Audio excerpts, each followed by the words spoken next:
Hello বন্ধুরা, কেমন আছো সবাই?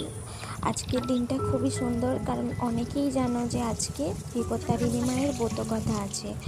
আর অনেকের বাড়িতেই হয়তো এটা পালন করা হয়, আর আমাদের বাড়িতেও পালন করা হয়। সকাল সকাল উঠে মা রান্না করতে চলে গেছে, তাই বিভিন্ন ধরনের নিয়মকানুন আছে রান্নার মধ্যে, যেগুলো ঠাকুমার সময় থেকেই চলে আসছে। এমনকি ঠাকুমা দাদুর আগেও ওনার নাকি শাশুড়ি মা এইসব নিয়ম তুলে গেছেন। তো যাই হোক বন্ধুরা, সকাল সকাল দাদা আর ছোট কাকা মিলে চলে গেছে গঙ্গার ঘাটে। তো ওখানে সব নিয়ম কানুন মেনে পুজো হবে। তারপর ওরা বাড়ি এসে প্রসাদ আর হাতে যে ডুরি সেগুলো বাঁধা হবে। মা সকাল সকাল রান্না করতে চলে গেছে, কারণ দাদা আর কাকা আসার পর আমার বাবারা 4 ভাই মিলে একসাথে মায়ের ব্রতকথা শুনবে আর পড়বে।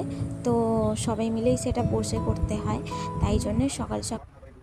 আর তোমাদের অনেকের বাড়িতেই হয়তো এই ব্রতকথাটা এইভাবেই নিয়ম আছে, একসাথে সবাই মিলে পড়া আর সবাই মিলে বসে শোনা। আমিও শুনলাম, আর বিপত্তারিণী মায়ের যে ডুরি সেটাও হাতে আমিও বেঁধে নিলাম। আর এরপরে বাবারা একসাথে বসে খাওয়া দাওয়া শুরু করলো।